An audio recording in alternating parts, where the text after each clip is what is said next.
Vitamin D की बात छिड़ पड़ गई है तो ये थोड़ा बताएं कि ये डोजेज के ऊपर जो अक्सर लोग समझते हैं कि 30 विटामिन डी के लेवल है तो बस ठीक है ना, मेरा विटामिन डी तो ठीक है, तो ये विटामिन डी कितना होना चाहिए? वसीम भाई, इस विटामिन डी के ऊपर मेरी इतनी तकरार हुई हुई है हमारे मेडिकल प्रोफेशनल्स के साथ। इवेंचुअली हमने ऑर्थोपेडिक सर्जरी के अपने डिपार्टमेंट के अंदर 700 पेशेंट्स का एक डेटा इकट्ठा किया।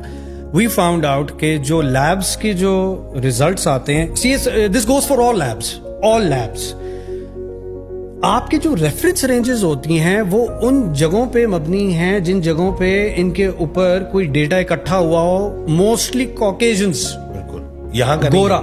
हमारी एथनिसिटी जिनको ब्राउन्स कहते हैं उनके ऊपर तो डेटा ही मौजूद नहीं है। अब 30 नैनोग्राम्स की अगर तो वो दिखा रहा है कि जी वो नॉर्मल के लेवल है, आप एक गोरे को 5 मिनट के लिए धूप में निकालें उसको सनबर्न हो जाता है। मेरे जैसे बंदे को अगर आप 2.5 घंटा 3 घंटा भी सूरज में खड़ी रखें तो उसको सनबर्न नहीं होगा। हमारी जिल्द फर्क है, हमारा मिजाज फर्क है, हमारा खाना पीना फर्क है। There is a lot that goes in इस एथनिसिटी के अंदर। हमारी तो वो रेफरेंस रेंजेस ही नहीं है ना। हमने ना लोगों को थोड़ा सा ओवरडोज करना शुरू किया vitamin D, so called overdose. हम उसको एक्चुअली वो ऑप्टिमल लेवल रियल लाइफ में हम उनको अंडरडोज करते हैं विटामिन डी के हिसाब से। इवन हमारे बड़े बड़े कंसल्टेंट्स जो बैठे हैं वो उनको अंडरडोज कर रहे हैं विटामिन डी के हिसाब से।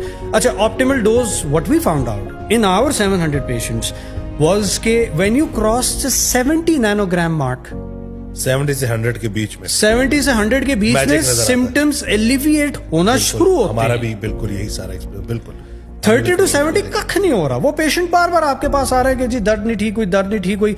हम फिर तुम के ना या तो 2 लाख देना शुरू कर देंगे वीकली फॉर 8-12 वीक्स, या 5000 डेली फॉर 12 वीक्स, या फिर जो है वो 10,000 ऑल्टरनेट डेज।